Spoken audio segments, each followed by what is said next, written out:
Hi friends, it's Anita. Welcome back to my little corner of the internet. Today I wanted to talk about some of my unpopular nail polish opinions. I have been lurking on the nail polish community for a little bit now, and I have found that my opinions on a few different areas don't align with what everyone else is feeling. So today I wanted to talk about it. Unpopular opinion number one. I love a subtle manicure. I love a sheer shade where it will show your visible nail line. And for those who aren't as deep in the trenches as me in the nail polish community, visible nail line is just where you can see kind of the pink of your nail meet the white part of your nail. I think that line is cute. There are a few different examples of nail polishes that I've worn recently that I really love. Bees Knees Lacquers makes a variety of them. I also love ILNP. ILNP has a number of nail polishes that are on the jelly side or the sheer side where you're going to see kind of your real nail, your natural nail come through. I also love using toppers as just one-step manicures essentially, where I'm just putting that one topper on and it's super sheer. When I say subtle manicures, though, I'm not just thinking about nude colors. I'm thinking about those non-opaque, the colors where you can see your nail through it. The base of it is clear. I think it's super pretty and it's so ethereal and demure to have that in a nail polish. Unpopular opinion number two, related to the subtle manicure having a visible nail line. I think one coat coverage is overrated. I don't need a nail polish to be fully opaque in one coat. Basically, ever. If I'm sitting down to do my nails, I'm probably going to block out a good bit of time so that I can actually sit down and enjoy the process of getting to do my nails and have a bit of me time and relaxed time to be able to paint my nails at my own pace. So when people talk about having one coat coverage and it being so great, I don't really agree. The instances where I have found nail polishes have one coat coverage oftentimes produces a nail polish that's not a great texture. The ones that I've experienced that are one coat coverage generally are too thick for my liking, and then they start getting gloopy and they don't self level well. And then you have to have nail polish thinner on the side to make sure that you're thinning the nail polish out so that it's not messing things up. Overall, I think one coat coverage is overrated. I would much rather sit there and do two or three coats to build up the opacity and build up the color and have the formula be good and have the overall texture be good and the experience of me painting my nails be good than to try to do one coat.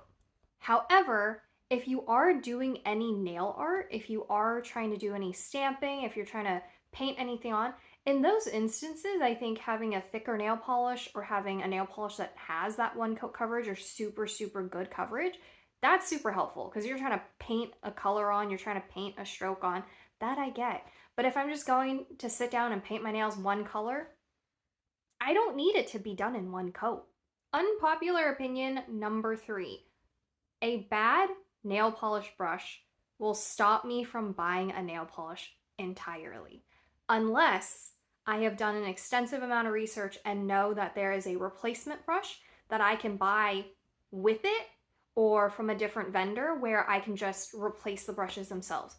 Case in point, ILNP. I think ILNP has a great catalog of colors and polishes to pick from, but their normal brushes, bane of my existence.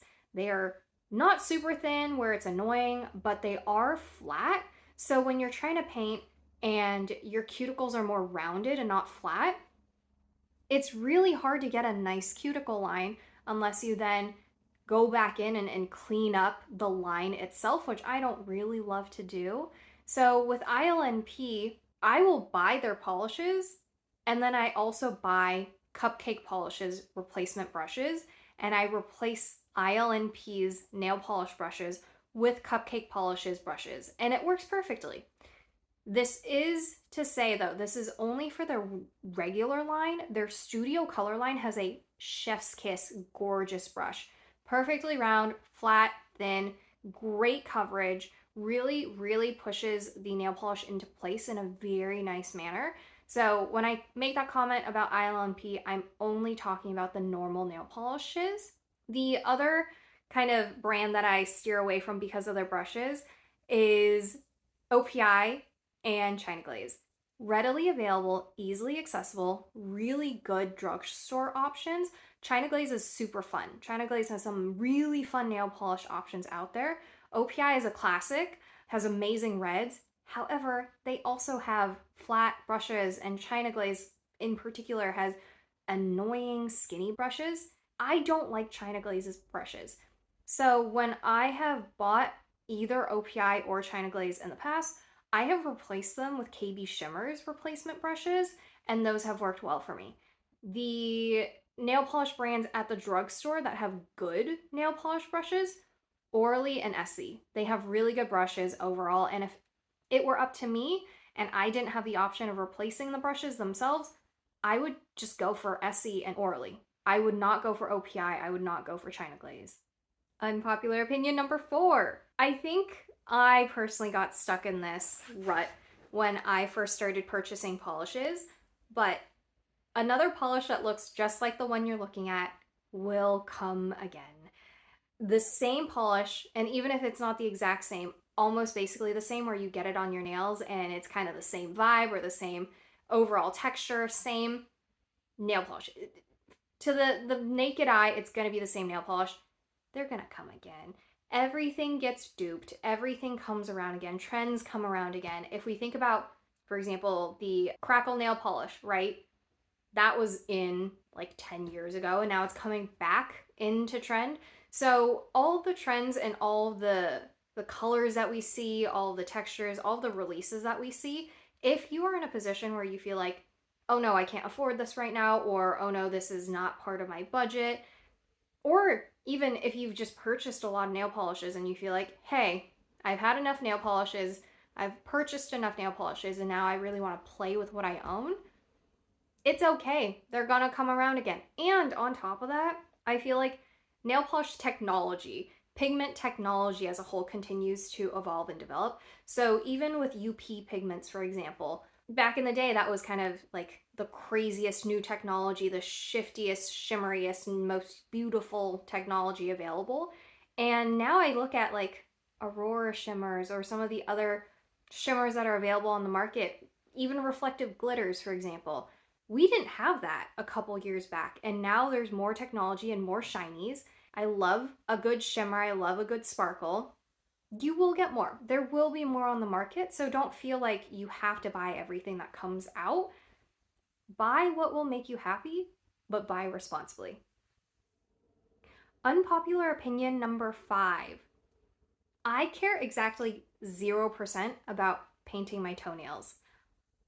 I don't want anyone that close to my toes.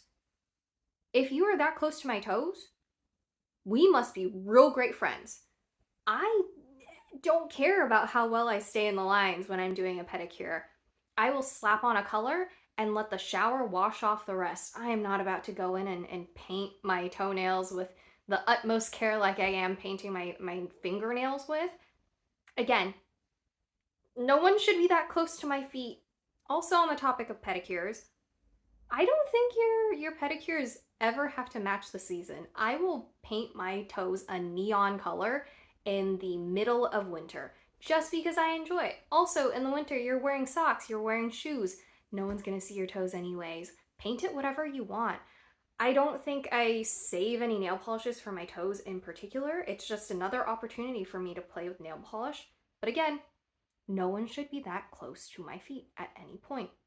I think this is 6. Yes, this is unpopular opinion number 6. I feel like I'm gonna get a lot of pushback for this. I think that tidy and clean nails are so much more important than length.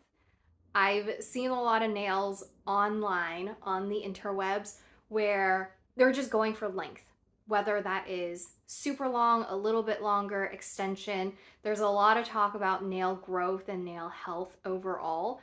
And oftentimes that means people are just trying to grow their nails out as long as possible. I personally type on a keyboard all the time. And I cannot stand, I know some people love the clickety clackety. I cannot stand the sensation of my nails touching a keyboard and feeling that pressure from the keyboard through my fingernails into my fingers. I just think having tidy, clean, well kept nails, healthy nails, is so much more important than sacrificing for length. I think everyone, again, to each their own for how long you want to keep your nails and whether or not you enjoy that look. I personally can't do it. I can't deal with the sensation of having super long nails, especially if they're natural nails. I think having long acrylic or long fake nails in any sense, those generally are, they feel stronger versus a natural nail that's just out and about. The thought of ripping a nail or breaking a nail that's my natural nail attached to me shivers. My body convulses thinking about that. Unpopular opinion number 7. At home gel nails need to be stopped. I know over the last couple of years it's been a huge trend to start doing gel nails at home or doing your nails at home in general, but specifically gel. I've had a lot of people start learning how to do gel themselves, and they are not professionals. They did not go to school, they did not learn this from anyone or get certified to do this by anyone. And they're going home and doing gel nails themselves and doing it wrong. Doing gel nails wrong is dangerous. It's not just, oh no, a mistake, I've wasted some nail polish. If you don't do gel nails correctly, if you do not cure the gel correctly, if you are not placing it correctly, if you are not painting it on correctly, it will result in medical consequences. You could become allergic to acrylates, and acrylates are in everything. You will become allergic to bandages. You will become allergic to some medical glues that you might need for dental treatment or some other medical treatment. I am not willing to risk it just to have some nails that I can keep on for a couple more weeks. I would much rather be in a position where I can put a nail polish on, I can take it off in the next couple of days and not have to think about kind of the medical consequences of that. It makes me really sad that I can't get the look of gel nails without a lot of effort or without a lot of layering. However, again, I do not want to risk having to deal with that allergy, because that allergy affects everything. That allergy affects if you can get surgery. That allergy affects whether or not you can use a certain bandage if you're in a medical situation, right? Gel nails at home need to be stopped. Unpopular opinion number 8. Matte nails are banned from this household. Banned simply because I cannot stand the texture. The feeling of matte nails against my skin makes my brain feel the heebie-jeebies. I cannot stand having something tug against my fingers as I'm running my fingers along my nails. Just banned. That's it. There's no further explanation. Matte nails are just banned from this household because I don't like the feeling of them. Unpopular opinion number 9. I love scented nail polish. I love scented top coats in particular. When I say scented nail polish, though, and saying I love it, I don't mean like the cheese collab. I think there's something really whimsical and fun about the cheese collab, but smelling like cheese or Cheez-Its is not for me. When I think about scented nail polish, or if I'm thinking about a scented top coat in particular, I'm thinking like blueberries and Dole Whip. Particularly because if you find a good top coat and it's scented and you have a habit, i.e. me having the habit of forgetting to remove your nail polish, and oftentimes forgetting to remove your nail polish is what causes me surface damage on my nails. The scented top coat is what helps me to remember to remove my nail polish after a couple of days, because your girl forgets when she does her nails. So having a scented nail polish or a scented top coat, as that scented smell from the nail polish goes away, I am then able to remember, hey, you painted your nails 6 days ago. Go remove it. You look like a gremlin.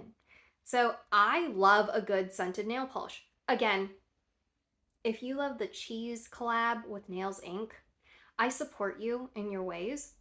It's just not for me. But I support you. You do you. Last unpopular opinion.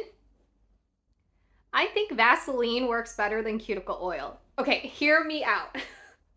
I think cuticle oil is great in the nutrients and nourishment it can provide to your skin. However, for me personally, I have found that just like normal lotion and a little bit of Vaseline does the trick for me. And in fact, it makes my nails stronger than just cuticle oil. Vaseline does a much better job in sealing my nails than cuticle oil does. And also, Vaseline is just much more readily available at a much more reasonable price. Like, I just use this little tub of Vaseline, the cocoa butter Vaseline. I leave this on my desk and I take the tiniest amount every day when I get up, or even just when I'm feeling like it. I'll take the tiniest amount and just apply it to my nails, and it's just a thin layer whenever I feel like I need it. Cuticle oil gets everywhere. It doesn't matter what type of cuticle oil or what container of cuticle oil I've used in the past, whether it's in a roller ball, one of those brush on cuticle oils, a bottle, a dropper, all of the cuticle oils just leak and get everywhere and are super messy and they're just all over the place. Vaseline, on the other hand, has never done me wrong. It's always in a solid form, it's readily available, it's on my desk. I buy like a 4 pack, an 8 pack of these for less than $10, maybe like 20 bucks, depending on how much you buy. You can buy them in bulk. I just leave them everywhere. I can take a little container of it and put it in my purse. I have found that Vaseline does a lot more for my nail health and sealing in all the moisture than cuticle oil has. If you have recommendations, though, of cuticle oils that have worked really well for you, leave them below and maybe I'll take a look at them. But overall, I've found that using the OPI repair mode, the bond building treatment, the serum, once a day, and Vaseline whenever I can on my nails have made my nails a lot smoother, a lot healthier, a lot shinier just on their own than me using cuticle oil in the past. So, those are some of my unpopular opinions about nail polish as a whole. Let me know if you have any unpopular opinions about nail polish or nail things in general. That's all for me. Okay, bye!